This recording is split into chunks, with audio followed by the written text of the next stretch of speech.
Hey everyone, this is Paul Gale from paulgalenetwork.com, and thank you for joining me today for video game news. It is December 30th, 2021, and these are the top stories of the day. To kick things off, we have a video from Nintendo that we're going to check out, and it's called Indie World Best-Selling Indie Games of 2021 on Nintendo Switch. It's 2 minutes and 20 seconds long. I thought I would watch it with you and give some impressions on some of the titles, perhaps. These are the best-selling indie games, so not necessarily the best outright voted by fans or Nintendo's own picks of what they deem are the best. That would be kind of maybe a little biased or unprofessional to say, which are your favorites. But that's not what this is. This is just the best-selling. We'll see if it's in any particular order or not. But without further delay, let's check it out. And see if you purchased any of these.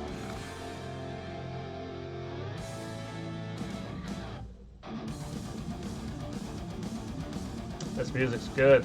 Cyber Shadow released in like the middle of the year, and it was a really good game. Kind of like classic 16-bit gaming evolved, from that side-scrolling, action-packed action genre. Tetris Effect. This was a great one too. Of course, it released on other consoles earlier, but Nintendo Switch got it this year, and that was a joy. Stick Fight the game. I didn't play that one. Curse of the Dead Gods. Kind of that top-down perspective, isometric title, reminiscent of Hades. Ender Lilies.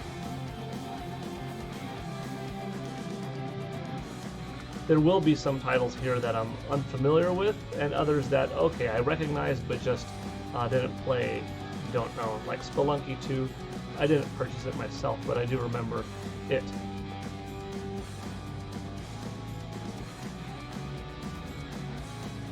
Road 96, another one I remember when it was released, but didn't pick it up. Subnautica and Subnautica Below Zero, I played both. Littlewood. It's good seeing a variety of art styles and a variety of games that succeed, You have stuff like Tetris Effect, which is of a massive IP, popular franchise, and it did well. And you could say, well, of course it did well. Slime Rancher was another fun one.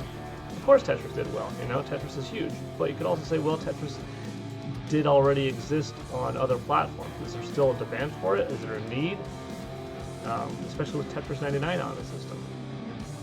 But it did well. And then you've got things like Cyber Shadow, a new IP that did well. Axiom Verge 2. It's the last one. Yeah, here we go. Okay, there's a good ending shot. Let me pause on that and let's check this out one more time. Stick Fight the game, Slime Rancher, fun. Tetris Effect, great. Eastward was good. I didn't mention that earlier as it was playing, but Eastward was a good game. Curse of the Dead Gods, Unpacking, Road 96, Axiom Verge 2, solid. Doki Doki plus Spelunky 2, I remember it. Didn't play it though, I don't think. Islanders, Console Edition, Ender Lilies, Subnautica and Subnautica Below Zero, Cyber Shadow, awesome one. Littlewood. Overall, a good look at a dozen or so titles, and yeah, I'm curious, what did you play? And what did you buy? Do you like the variety on the Nintendo Switch eShop? More recently, they did add in, what are people playing? What are people most often playing, like the total amount of hours given into it, so you could look at that kind of thing. It's sort of an interesting chart because some titles like RPGs are kind of favorable because they have longer play times built into them because they have longer campaigns and so forth. Although you could make the argument that a popular online multiplayer heavy game should also have some legs and a good amount of hours for people to partake in. But yeah, hopefully Nintendo Switch in 2022 adds a couple of things to further break up the eShop. I don't know if it would help necessarily by having ratings by fans, although that would be good, potentially. Folders in general, that's kind of on the side from an eShop request of sort of finding a way to divide it up a little bit more evenly, maybe search by categories a little bit easier. Have a couple of different options to improve the scene. Oh, I like eShop. I mean, I know typically what I'm looking for when I go to the eShop, and I follow video game news actively. So as I'm watching Nintendo Directs and Direct Minis and partner showcases, indie world presentations, I'm seeing those are the games that I want to check out. Write it down or take a screenshot, type it out, enter eShop, heart it, follow it, wait till it comes out, boom. Although sometimes I'm in the mood to all right, surprise me. Just start searching. And when you're just starting to search, and not by typing in a name, but just scrolling through, it takes a long time to get through many titles. Sometimes you browse by what's on sale, top sellers, but I guess having a couple of different options to refine searches wouldn't be a bad thing. But on the other side, deviating a little bit, folder support would be good. Just today, in fact, it popped up again where it's I wouldn't mind having folders that are able to be presented on the home screen, and I'm sure a lot of people are in this same boat, where you could have your, media stuff together. You could put your Hulu in here, you could have your Pokemon TV in here, you could have your YouTube in here, and have it accessible in one folder.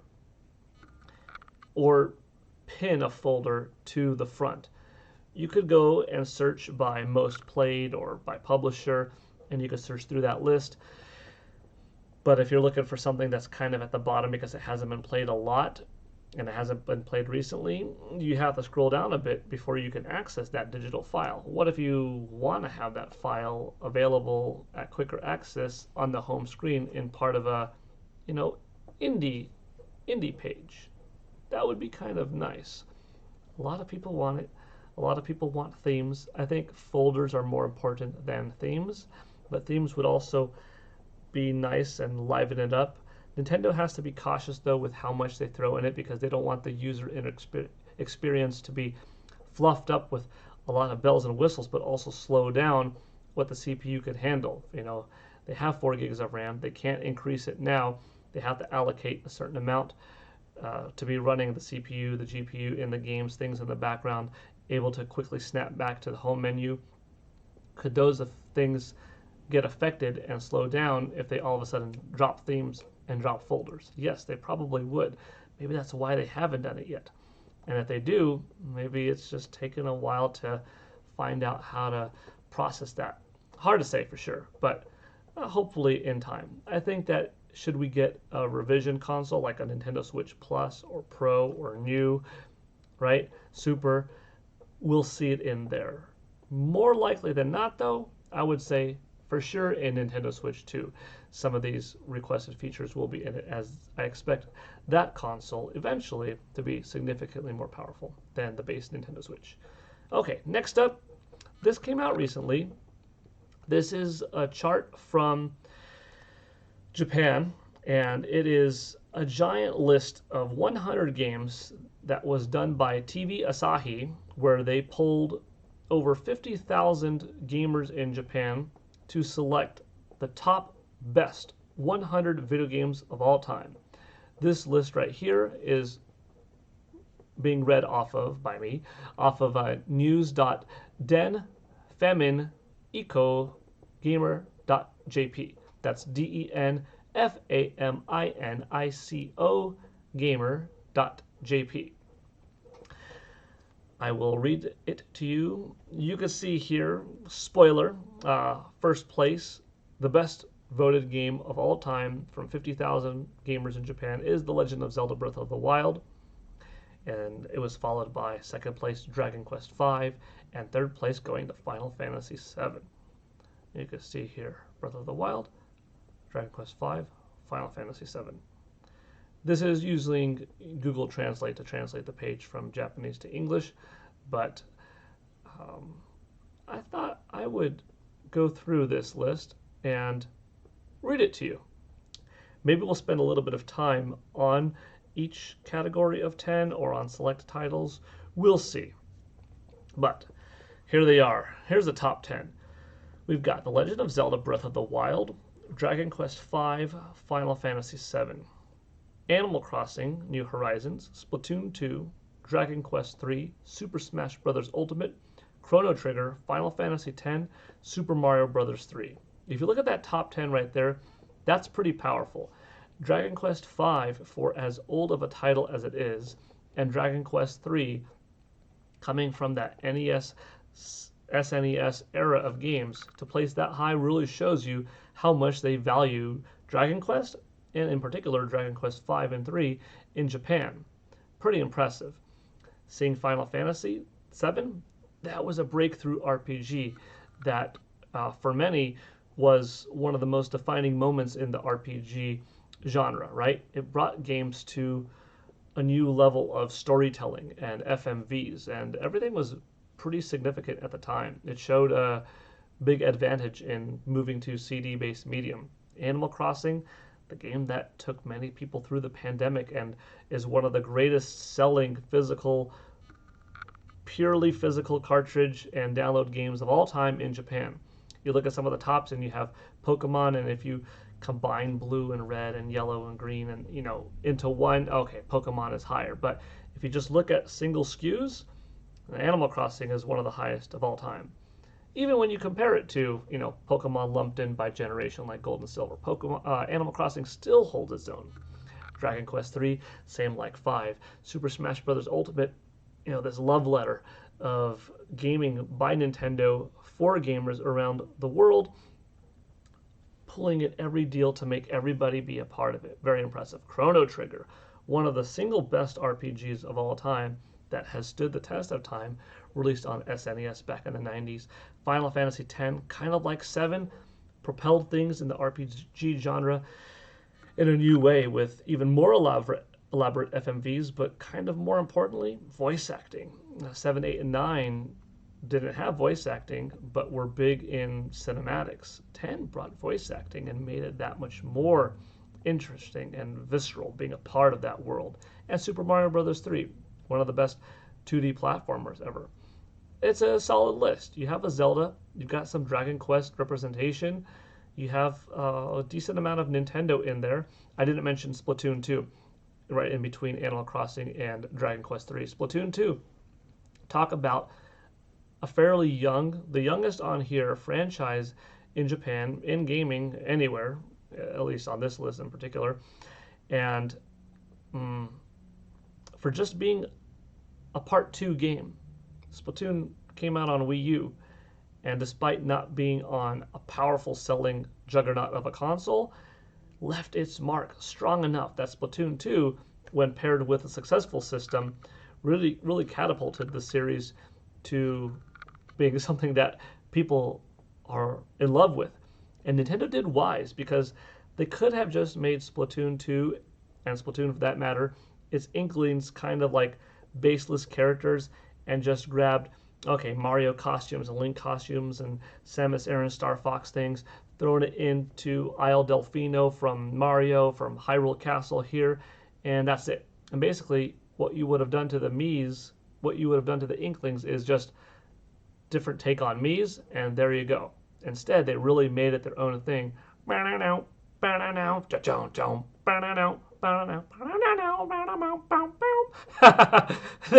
made the songs their own. They made the style their own. Stay Fresh, Pearl and Marina. They made it very much their own thing. Judd the Cat, blum blum blum blum, da da da da, da da da da. Yeah, everything its own vibe, and probably for the best, because now it's not just Mario Paint with friends. It is Splatoon. Now, they do have some Splatfest and stuff like that. Like, okay, are you team Blastoise Pokemon Blue or team Charizard Pokemon Red? Which is your favorite Ninja Turtle, Transformers, Autobots, or Decepticons? Are you team Superstar or team, Mega Mushroom Power Up? And that's okay. Part of me wouldn't mind Splatoon 3 saying, all right, let's have some other Nintendo IP have some representation in there, like maybe some t-shirts and stuff like that. Kind of like how Animal Crossing is very much its own thing, but Animal Crossing does give you the opportunity to have some Zelda and Mario inspirations in it. You could have warp pipes and stuff. So I think Splatoon could have some of that, and it could succeed while still giving it its own identity, you know? So I'd like to see that. As far as stages, I would like to see it. I mean, don't get me wrong, like I love a Donkey Kong centric stage in the jungles and stuff like that, and going through a DK jungle-ish stage where you're coming here and you're coming here, but it's inking it up. That would be a lot of fun. Would it lose a little bit of its identity? Maybe, but if it was a relatively small percentage of the game having that, and the majority was still very much its own Splatoon vibe, I think it would be okay. But we'll see. Anyways, top 10 powerful list. I don't know if I'm going to spend that much time on all of them, but let's continue. We got 11th through 20th, Pokemon Diamond and Pearl, which is the first time we see Pokemon on this list. Super Mario Kart, Undertale, Pokemon Sword and Shield, a recent entry. Dragon Quest IV, another one for the DQ series. Kingdom Hearts 2, the original Legend of Zelda, and Ocarina of Time, followed by Metal Gear Solid 3 Snake Eater, the first Metal Gear on this list, Illusion, Suikoden 2, and Minecraft. I'm seeing a fair amount of older titles, mid throughout video games, and newer. This is not bad. 21st through 30th, we've got the original Splatoon, impressive to see it there, Animal Crossing New Leaf, Fire Emblem, Fukuyuzuki, Pokemon Red and Green, Tetris, Pocket Monster, Pokemon Black and White, Dragon Quest XI, Mother 2, Ogami, and Apex Legends. Good a mixture in here. 31st through 40th, we've got Tactics Ogre, Biohazard, which is Resident Evil, Final Fantasy VI, Final Fantasy V, Xenoblade 2, Pocket Monster, Pokemon Gold and Silver, Final Fantasy IX, Puyo Puyo, Dark Souls 3, Xenoblade. Good amount of RPGs. We've got some action adventure on here. 41st through 50th, we've got Momotaro Dentetsu. That was a recent one. Persona 5, Xenoblade, Dragon Quest X, Star Kirby from Wii, Dragon Quest 2, Final Fantasy XIV, Nier Automata, Kingdom Hearts, and Pocket Monsters Ruby and Sapphire. Every batch seems to have got a generation of Pokemon popping up. Likewise, Final Fantasy and Zelda. 51st through 60th, we've got Final Fantasy IV, The Legend of Zelda, Tales of the Abyss, Dragon Quest VIII, Yokai Watch 2, Super Mario Galaxy, Super Donkey Kong, Animal Crossing, Dead by Daylight, and Pokemon Black and White 2. 61st through 70th, Nintendo All-Star Super Smash Bros., Xebius, Final Fantasy III, Pokemon Heart Gold, Soul Silver, Illusion, Suikoden, Ghost of Tsushima, Bloodborne, Pokemon X and Y, Super Mario RPG, Monster Hunter World. In 71st through 100th, this is going to be a list of 30 positions in a row. We've got Dr. Mario, Kirby Super Deluxe of the Stars. Some of these titles are loosely being translated from Japanese into English, so pardon me, I'm reading them as they are, and sometimes they're not coming out quite right because there's a little bit of a grammatical mistake in there, but not on their part, just Google Translate's part, and that's okay. That's what I'm going off of. We've got Gran Turismo 4, Super Smash Bros. X. Some of these titles you might not be familiar with, like there's no Super Smash Bros. X, but we've got Super Smash Bros. Melee, Super Smash Bros. Brawl. When you see Kirby Wii, okay, it is Kirby's Wii title, even though they're named differently. But some of them, for that reason, is why they might seem unfamiliar. Come on, Mori. Kirby's Air Ride, Mario Kart Wii, Nobunaga's Ambition, Metal Gear Solid, The Legend of Zelda, Majora's Mask, Dragon Quest Builders 2, The Legend of Zelda, Legend of Mana, Dragon Quest VII, Final Fantasy XI, Dragon Quest VI, Monster Hunter XX, The Legend of Zelda Skyward Sword, Super Mario Galaxy 2, Final Fantasy VIII, Street Fighter 2. You see what I mean? Street Fighter 2nd, but Street Fighter 2. Monster Hunter 4G, Persona 5, The Royal, Fire Emblem, Genealogy of the Holy War, Mother, Mikuni Will, Super Mario World, Persona 4, Pokemon Platinum, and Persona 3. That's quite a powerful list of games, and really shows a lot of diversity, I'd say. You might say it's crowded with Zelda, Final Fantasy, Dragon Quest, Mario. How is that diverse? Well, those games and Pokemon make up a good portion of the list, but when you take out Pokemon, Zelda, Mario, Final Fantasy, Dragon Quest, those 5 franchises which seem to pop up the most often, most frequently, you do have a good variety. You do have RPGs, action, adventure, a couple of fighting games, even if some of them are Smash Brothers and only one of them really is Street Fighter 2. But you have titles from different generations, from 8-bit, 16-bit era, coming in from N64 and PlayStation with the likes of Ocarina of Time and Metal Gear Solid. You're having representation from Wii era, Wii U making it on there, and Nintendo Switch, of course. It's very heavily a Nintendo-dominated list. If you had to break this down, you could easily say 90% of these titles probably have graced a Nintendo console, with very few never having reached a Nintendo system or coming out on a Nintendo platform after it was first released on PlayStation. Something kind of interesting, I think, is the omission of Resident Evil 4. I think that Resident Evil 4 is a top 100 game of all time title for me personally, and I think there's enough objective merit to it that, given the impact that it's had on the world, it's probably deserving of it, because not only did I subjectively, my opinion, think it was a good game, but what you have to look at and say, well, did this part actually happen, is after it released, did it shift game development? Did it have a different look at how games were made in that action genre? And yeah, a lot of behind the back shooters, a lot of similar mechanics in navigating a world, and kind of like how The Legend of Zelda Ocarina of Time introduced Z target lock-on, or Super Mario 64 introduced rotating camera at free will.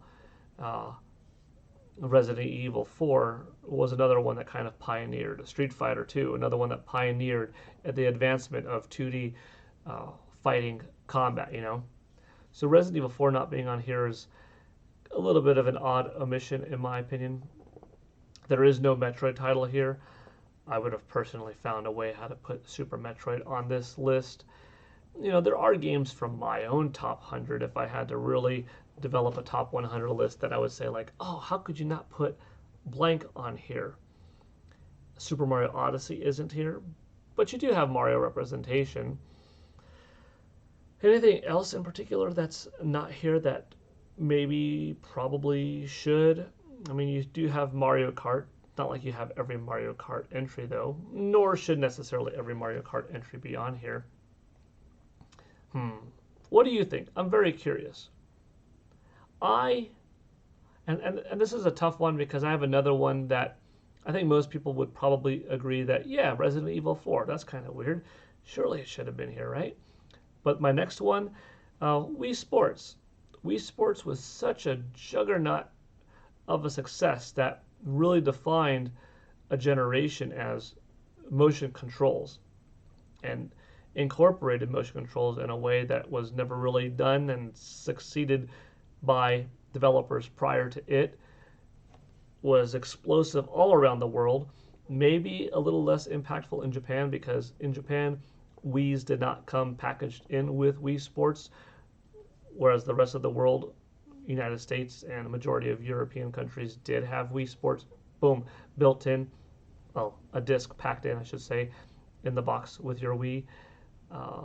But still, it's still well enough on its own, but maybe that's a reason why it wasn't. Or maybe the 50,000 users just didn't view it as being that impactful, or in this case, the best. Then again, this list isn't a most impactful list. It is a best list. It is a what are your favorite top 100 favorite best games of all time.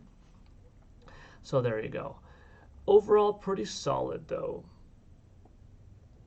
It's also a Japan chart. We're all gamers, right? But there are different tastes per capita. You don't see a whole lot of first-person shooters here. You saw Apex Legends pop up though, but there's no Halo. There's no Call of Duty Modern Warfare 2, right? You don't have God of War. None of the first-party PlayStation games are on here. Spider-Man, Miles Morales. There's no God of War 2018. No Ratchet and Clanks are popping up, or Crash Bandicoots. Here's another weird one, right? You have some Persona, which is by Atlas, which is owned by Sega, but you don't have any direct Sega-built old school titles. There's no Virtua Fighter. Vector Man, not that Vector Man was that big, but Virtua Fighter had a decent amount of franchises, a decent amount of entries in it. And obviously the biggest omission probably is, well, there's no Sonic. Not one Sonic the Hedgehog title. Sega was never giant in Japan in the Sega Master System, Sega Genesis era, Game Gear, Saturn, Dreamcast was a little bit of a bigger presence in Japan, but still no. And at this point, Sega's been gone from the hardware business for 22 years. Well, from '99's release of Sega Dreamcast, but that's on the North American side. However you look at it, it's been 2 decades. So I guess Sega's heyday in Japan was thought by people to be, pre-2000. And in the last 20 years, yeah, Sega games have still been released on and made for other consoles. But, the Mario and Sonic at the Olympic Games releases, the Virtua Fighters that have come afterwards, the House of the Deads, I guess none of them, cracked that list. I don't think we saw any Soul Calibur on here either. Not a single Dragon Ball game. Dragon Ball is a popular franchise in general, but gaming-wise, are any of the games in the series deserving of a top 100 list? Dragon Ball Fighters, perhaps. Yeah, it's interesting to talk. It's interesting to think about. I think TV Asahi did a good job, though, in polling people. Whether you agree with the list yourself or not is one thing, but at least getting the data of 50,000 people to submit their entry, compiling it all together, that's not an easy task. So it's pretty cool to see that. What I wouldn't mind seeing is, dang, somehow, you'd have to get CBS and NBC and the WB and Fox and CNN to partner up with, all right, we're going with Facebook and Twitter, and let's bring in IGN as a big video game news outlet, the biggest, and GameSpot, and let's have a massive polling throughout the United States of different fans. You would get different audiences. You'd have people that, watch more TV from the East, from the West, that are older demographic that maybe are on Facebook, or maybe a bit younger that are on TikTok or on Twitter. And you'd get folks that are, okay, of this mentality from this side of the government, from higher classes, lower classes, different incomes, backgrounds. And you'd have all right, we're polling 500,000 people, something massive. It'd have to be a massive group undertaking. And we're going to vote. It'd be pretty cool. Not going to lie. It would be pretty cool to get something like that and to see what does America vote on overall as their top 100 favorite games of all time. How different would it be? Anyways, that's fun. I like numbers, I like stats, I like rankings and everything. But yeah, that's going to do it. We only had 2 official things to talk about today. It is December 30th, like I said. Tomorrow is New Year's Eve. We don't have, if you're looking forward to our Famitsu charts today, we don't have it. Famitsu took a break in Japan, of all days, took a break today, but hey, that's okay. We'll get the charts a little bit later. Hopefully by next week. Maybe we'll have next week on Thursday, we'll have 2 weeks worth of data, but we'll have to wait and see if that's the case or not.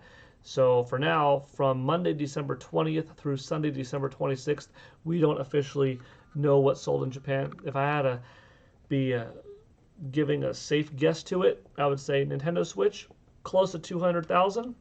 It should be its biggest week of the last few, but maybe not. Maybe it underperformed and did like 160 or not enough stock. Maybe it did like higher than expected, like a 230.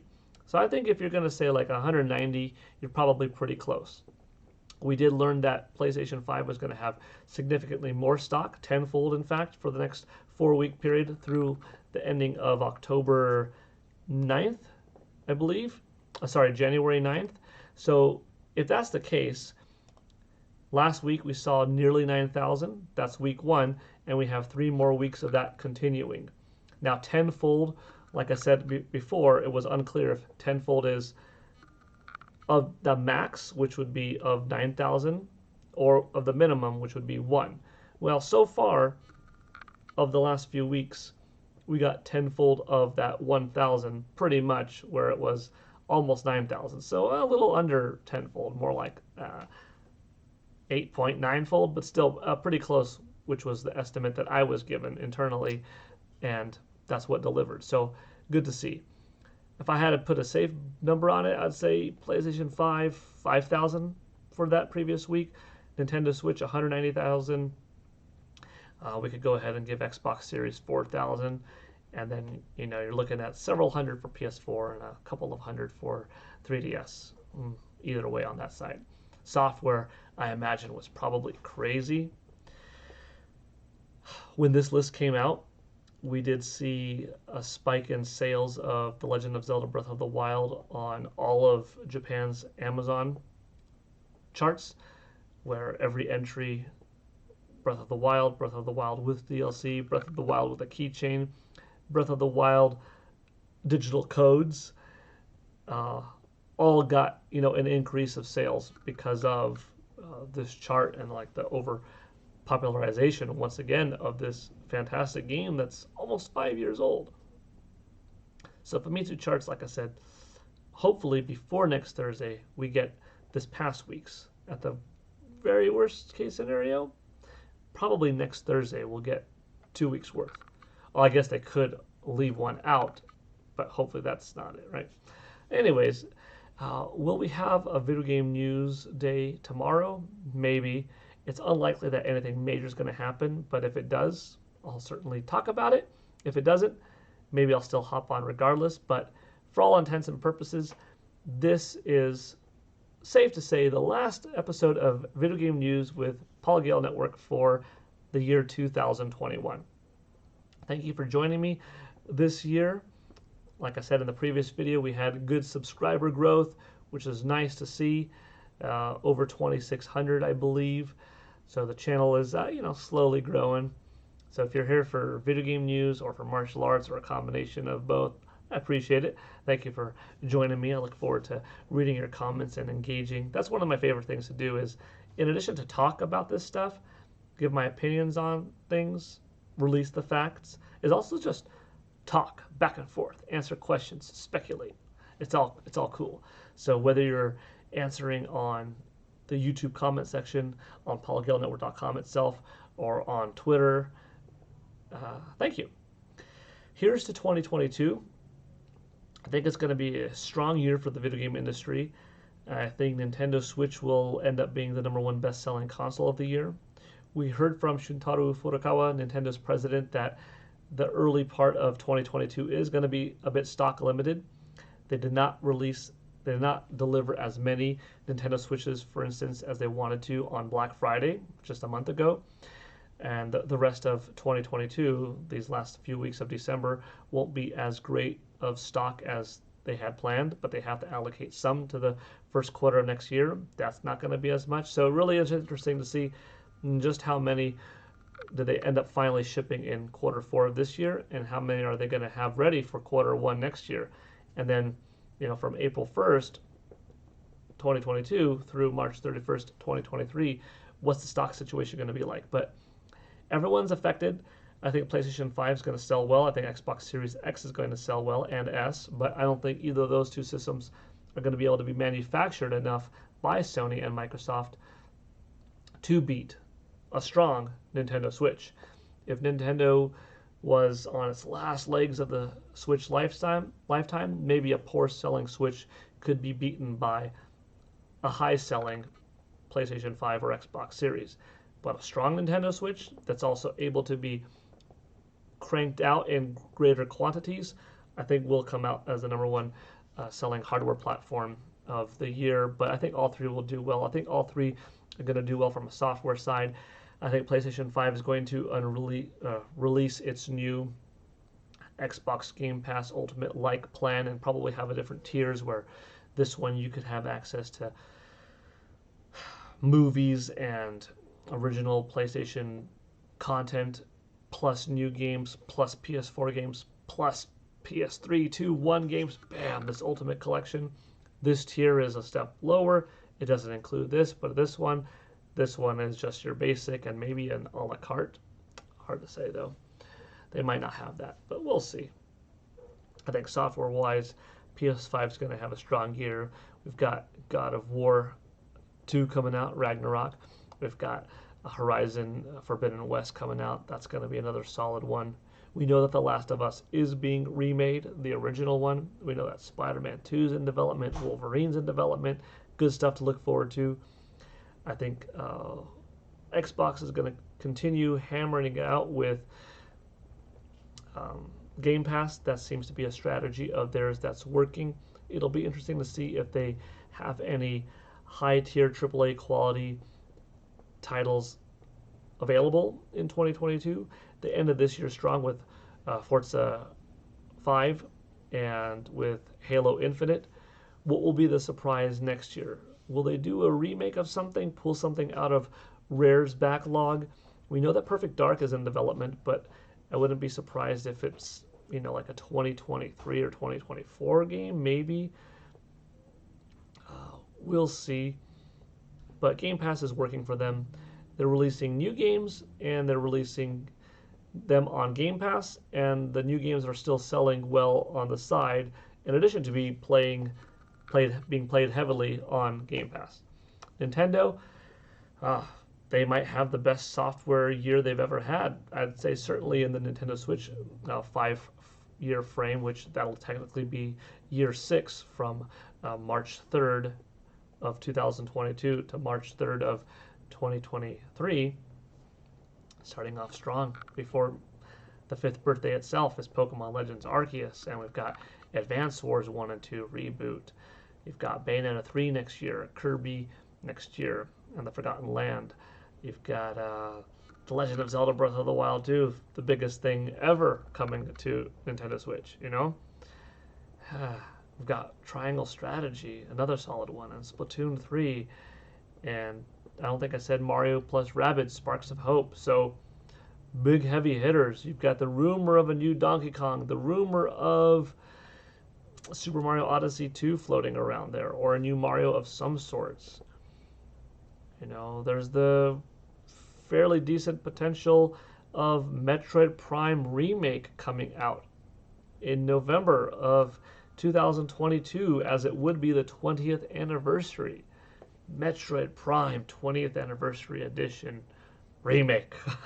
Maybe they'll come up with a better name than that, but like a special limited edition case, some sweet Metroid amiibo that come out alongside it. Oh, that sounds slick. 5 months later, 6 months later, release a 2-pack of Metroid Prime 2 and 3 in one remaster, not like grand remake, but remaster, in 2023, and then bam, November 2023, release Metroid Prime 4. So you kind of build up the hype train on it. Yeah, Metroid Prime 2 and 3 wouldn't look as good as 1, but it would give you the value of 2 remastered games as opposed to 1 remade game, but $60 for this, $60 for this, 6 months later, bam, Metroid Prime 4. The grand game. And maybe November 2023, that's when we expect a Nintendo Switch 2. But that's going next year, 2 years from now. 2022, though, I think solid year for Nintendo. Could we see a Nintendo Switch Plus at the end of the year, maybe, but how many units could Nintendo effectively manufacture in this chip shortage, in this pandemic? New factories have to be built because everything is competing for place on the chips. PlayStation, Xbox, car manufacturers, Nintendo. They have different sizes.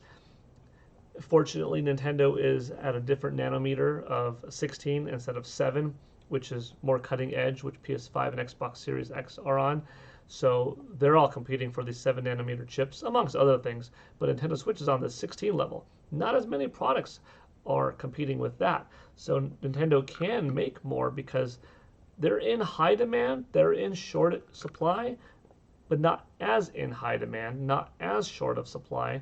So Nintendo can pump out more Nintendo Switches, which is one of the reasons why I think they will win. And they will have in their 6th year,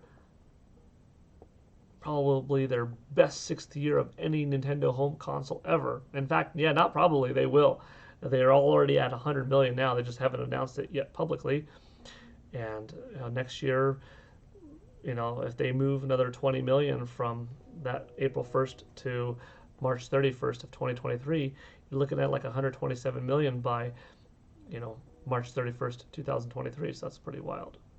But here's to a good year of gaming up ahead for all three. We've got the Intellivision Amico coming out. That should be cool to see. We've got Valve's Steam Deck coming out at some point. That's cool to see. Let's hope for a good health for everyone in the world, more global peace, better safety out there, some of the bigger things beyond gaming that are important. And let's hope everything works well and gives us a nice environment to play in and have fun with family and friends and stuff. Once again, this is PGN signing out.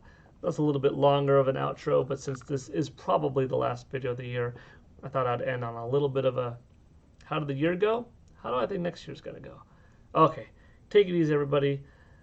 Happy New Year's in advance. Bye.